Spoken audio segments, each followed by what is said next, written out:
Ma poitrine se serre tandis que je fixe mon téléphone, l'écran luisant comme une fusée dans la nuit. Un message de mon frère, Caleb. Ça me frappe comme un coup de poing. Mika, oublie le gala. Tu ne corresponds pas à l'image que nous voulons donner. C'est notre moment, et il faut qu'il soit impeccable. Immaculé. Ce mot me transperce à vif et froid. Je suis son frère, mais pour lui, je suis une ombre qui n'a pas sa place sous le projecteur. Ce qu'il ignore, c'est que je peux obscurcir toute sa scène d'un seul appel. Avant de plonger, abonnez-vous pour découvrir d'autres histoires poignantes comme celle-ci et partagez votre ville natale dans les commentaires. J'aimerais savoir d'où vous regardez. Plongeons-nous dans le vif du sujet. Je m'appelle Mika Hall et j'ai bâti un monde que ma famille ne peut même pas imaginer. Ils me prennent pour un vagabond, le type qui s'amuse avec les boîtes de nuit et qui n'a jamais grandi. Ils ignorent que je suis propriétaire de Hall Enterprises, 9 boîtes de nuit, 5 espaces événementiels, un nom qui résonne dans la ville. Le grand gala de charité de Caleb, celui auquel il m'a banni, se déroule dans mon magasin phare. Le Luminaire, un lieu élégant du centre-ville qui respire l'élégance. L'ironie a un goût de cendre. Je suis dans mon loft, la lueur des néons de la ville traverse les fenêtres, et ces mots résonnent dans mon crâne. Échec. C'est comme ça qu'il m'a catalogué. J'ouvre ma tablette, ouvre le système de réservation et voilà son nom. Caleb Vaughn, 10 juillet. Forfait tout compris à 60 000 $, traiteur, éclairage, musique live. Mon pouce effleure l'option d'annulation. Ce n'est pas juste un gala. C'est un miroir et je suis sur le point de le briser. Caleb et moi étions proches. Des enfants qui faisaient des courses de vélo dans le quartier, rêvant d'une vie magnifique sous un ciel étoilé. Mais lui, il courait après le prestige, un boulot dans la finance, une fiancée nommée Élise qui court d'un salon à l'autre comme une reine. J'ai pris un chemin différent, en rachetant une boîte de nuit en faillite à 23 ans avec l'argent d'une transaction en crypto-monnaie. J'ai encaissé. Un club est devenu 5, puis des espaces événementiels, puis un empire. Mais pour Caleb, je suis toujours le frère qui n'a jamais rien fait de grand. Son texto n'était pas qu'un affront. C'était une déclaration d'incompétence. J'appelle ma responsable des opérations, Jenna. Jenna, le gala Vaughn. Ça y est, sa voix tremble. Mika, c'est dans 5 jours. Les vendeurs sont bloqués. La compte est dépensée. Je m'enfonce dans mon fauteuil, le bourdonnement de la ville résonnant à travers la vitre. Je paierai les frais. Appelle Caleb. Dis-lui que le Luminary est réservé. Un silence. Tu es sûr? Je revois le sourire suffisant de Caleb. Absolument. 1 heure plus tard, mon téléphone vibre. Le nom de Caleb retentit comme une sirène. Mika, que se passe-t-il? Le Luminary a annulé notre gala. 5 jours avant, on a 300 donateurs. Les parents d'Ellie sont arrivés de Boston et on est dans la merde. Tu connais les clubs? Non? Tu as des contacts? Sa voix est éraillée, mais j'entends à nouveau son message. Échec.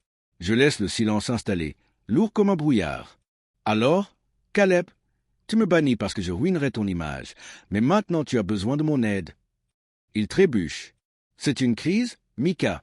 Je ne voulais pas dire ça comme ça. Mon rire est sec, comme du verre brisé. Tu ne voulais pas me traiter d'échec ou tu ne voulais pas avoir besoin de moi maintenant. Il reste silencieux et je sens son monde parfait se fissurer. Je suis désolé, d'accord? Le gala me stresse. Je jette un coup d'œil à la ville, imaginant les lustres du luminaire en train d'être rongés.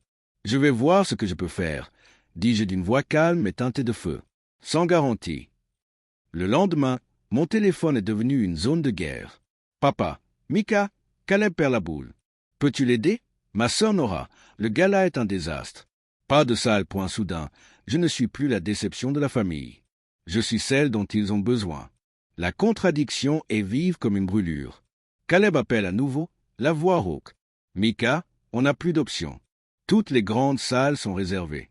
Élise s'effondre. Ses parents sont furieux. J'ai encore essayé le Luminary. Ils font obstruction. Tu as une influence là-dessus? Je me tiens à ma fenêtre, le ciel scintillant. Pourquoi le ferais-je, Caleb? Je suis juste un raté qui s'amuse avec les clubs, pas vrai? Il se tait, puis admet. J'avais tort, Mika. Je ne sais même plus ce que tu fais. Tu n'es pas comme nous. Pas comme nous. Ça fait l'effet d'une bombe.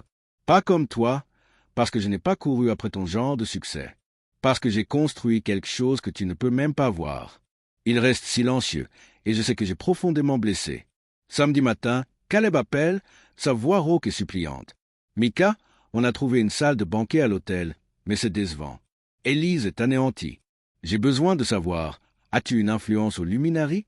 Quelque chose? Je marque une pause, laissant l'instant flotter comme une tempête. Et si je te disais que je ne connais pas que des gens au Luminari, Caleb? Et si je te disais que j'en suis le propriétaire? Silence. Un silence épais, étouffant. Tu crois? Sa voix est à peine perceptible. Je suis propriétaire de All Enterprises. Le Luminari est à moi. Tout comme 9 boîtes de nuit, 5 espaces événementiels, un empire de 50 millions de dollars. Il allait, une inspiration brusque. Mika, tu as annulé mon gala. Je ne bronche pas. Tu me traites d'échec. Tu ne veux pas que je gâche ton moment de bonheur. Alors, j'ai fait en sorte que ça n'arrive pas. Il se débat. Mika, je ne savais pas. Je suis désolé. S'il te plaît, arrange ça. Je laisse le silence s'installer. Désolé de m'avoir blessé, ou désolé parce que tu as besoin de moi maintenant. Il se tait, puis souffle. Tu es mon frère. J'avais tort sur toute la ligne. J'aurais pu le laisser s'écraser. Une partie de moi le voulait. Mais il y a une lueur du gamin qui faisait des courses de moto avec moi, riant sous les étoiles. Caleb, je vais rétablir le gala. Le luminaire est à toi. Mais il y a un piège. Il est rapide. Dis-moi. Je me penche en avant, à voix basse. J'arrive. Pas comme un invité que tu ne reconnais presque pas, mais comme ton frère, au premier plan. Et quand les gens te poseront des questions sur moi, tu diras que tu es fier de qui je suis, pas de ce que je possède. Et tu leur diras que je possède le luminaire. Il acquiesce, la voix tremblante. La soirée de gala arrive, électrique. Lumière cristalline scintillante, jazz flottant, Élise radieuse. Mais la véritable étincelle, c'est Caleb qui me présente. Voici mon frère, Mika Hall. C'est lui le propriétaire de cet endroit. C'est la personne la plus incroyable que je connaisse. La foule bourdonne et le père d'Élise, un PDG à l'œil perçant, me prend à part. Mika, cette salle est un bijou. Tu as construit quelque chose de spécial. Je souris. Dirais-tu ça si j'étais juste un promoteur de boîte de nuit, pas le propriétaire? Il hésite, et je sais que j'ai touché le fond. Alors que la nuit tombe, Caleb me retrouve au bar sur le toit, la ville s'étendant en contrebas. Pourquoi as-tu sauvé le gala, Mika? Après tout ça? Je regarde les étoiles, celles-là même sous lesquelles nous rêvions enfants. Parce que tu es mon frère? Caleb. La famille, c'est te rappeler à l'ordre, pas te couper les vivres. Tu me voyais comme un raté parce que tu ne m'avais jamais regardé. Maintenant, tu me vois.